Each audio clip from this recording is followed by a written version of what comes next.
নমস্কার বন্ধুরা, স্বপ্না কিচেনে সবাইকে অনেক অনেক স্বাগত জানাই। প্রতিদিনের মতো আজকেও একটা আমি ভিডিও নিয়ে এসেছি। আজ আমি সবার সাথে শেয়ার করব এই মিষ্টি কুমড়োর ভর্তা। আমি এই মিষ্টি কুমড়োটা ধুয়ে আগে এই চোচাটাকে ছাড়িয়ে নিয়ে ধুয়ে নিয়ে এসেছি। এখন আমি এই মিষ্টি কুমড়োটাকে কুটবো। এই মিষ্টি কুমড়োটা আমাদের বাড়িতে, এই মিষ্টি কুমড়োটা কিন্তু বেশি পাকে নাই, কিন্তু অল্প পাকা ধরেছে। কিন্তু আমি এই মিষ্টি কুমড়োরই আজকে ভর্তা বানাবো। আর এই মিষ্টি কুমড়োর ভর্তা এত সহজ, এত তাড়াতাড়ি এই রেসিপিটা করা যায়, আর খেতে এত দুর্দান্ত হয়। গরম ভাতে আর কিছু সবজি লাগবে না। তাই আজকে আমার পুরো ভিডিওটা দেখবেন। আমি আজকে এই মিষ্টি কুমড়োর কী করে ভর্তা বানাই। এই মিষ্টি কুমড়োর ভর্তা বানাতে কোনো আমি বাটা মশলা লাগবে না, কম ঝামেলার মধ্যে আমি এই মিষ্টি কুমড়োর ভর্তাটা বানাবো। যারা এই রেসিপিটা করতে জানেন না, আমার পুরো ভিডিওটা দেখবেন, খুব সহজে এই রেসিপিটা বানাতে পারবেন। তাই এখন আমি কুমড়োটাকে পিস করে নিব।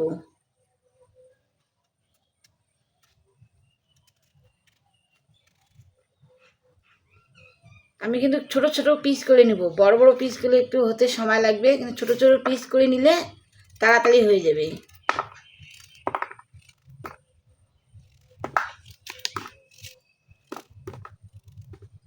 আমার সবগুলো কুমড়ো আমি কেটে দিয়েছি।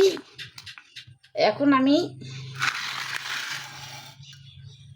এই পেঁয়াজ দুটো আমি চোচা ছাড়িয়ে রেখেছি। এখন এই পেঁয়াজ দুটোকে আমি ছোট ছোট করে কেটে নিব।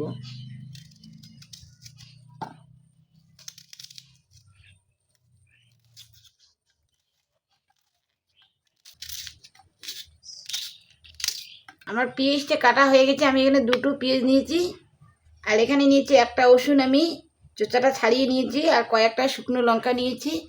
পুরো ভিডিওটা দেখবেন। আজকে আমি রেসিপিটা আজকে কম মশলা দিয়ে বানাবো। আমি সব কিছু রেডি করে নিয়ে চলে এসেছি উনানের কাছে। উনানটা আমি ধরিয়ে নিয়েছি। এখন আমি কড়াইতে বসে দিব। কড়াই আমার গরম হয়ে গেছে। কড়াইয়ের মধ্যে এখন আমি তেল দিয়ে দেব। সর্বপ্রথমে এই শুকনো লঙ্কাগুলো ভেজে নিব। আমার শুকনো লঙ্কাগুলো ভাজা হয়ে গেছে। এখন আমি একটা থালার মধ্যে নামিয়ে নিব। এখন আমি ভেজে নেব এই রসুনগুলো। রসুনগুলো আমার ভাজা হয়ে গেছে। রসুনগুলো আমি এখন নামিয়ে নেব। এখন আমি পেঁয়াজগুলো ভেজে নেব। আমার পেঁয়াজগুলো ভাজা হয়ে গেছে। আমি পেঁয়াজগুলো নামিয়ে নিব।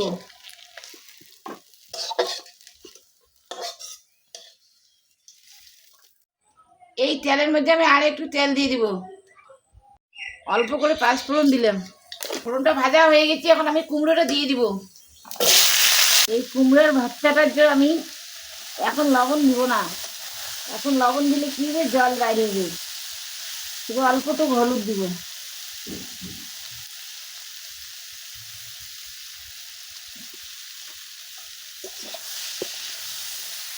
এইভাবে আমি কুমড়োটাকে কিছুক্ষণ রান্না করি। আমার কুমড়োগুলো ভাজা হয়ে গেছে। দেখুন কিরকম ভাজা হয়েছে। আমার এই ভর্তা বানার জন্য একদম কুমড়ো ভাজা একদম রেডি হয়েছে। কারণ আমি একটা থালার মধ্যে নামিয়ে নিব।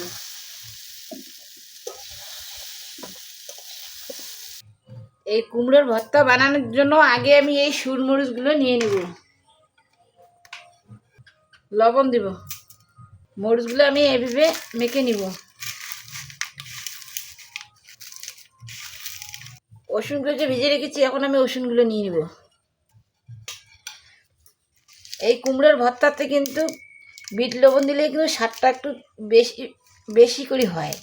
তা আমাদের কাছে বিট লবণ নেই, তো আমরা এখানে সাধারণ লবণটাই দিলাম। এখন আমি কুমড়োগুলো দিয়ে দিব।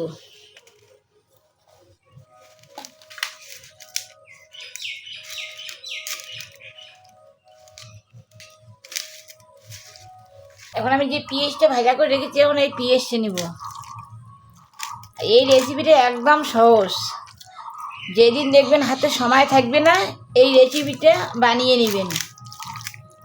একদম তাড়াতাড়ি এই রেসিপিটা হয়ে যাবে। আর আমার ভিডিওটা যদি ভালো লাগে, অবশ্যই আমাদের চ্যানেলটা সাবস্ক্রাইব করবেন, আমাদের পাশে থাকবেন। আমার কুমড়োর ভর্তাটা একদম রেডি হয়েছে। আর আমার ভিডিওটা কীরকম লাগলো অবশ্যই কমেন্ট করে জানাবেন। আমার ভিডিও এখানেই শেষ। দেখা হবে পরের ভিডিওয়ে।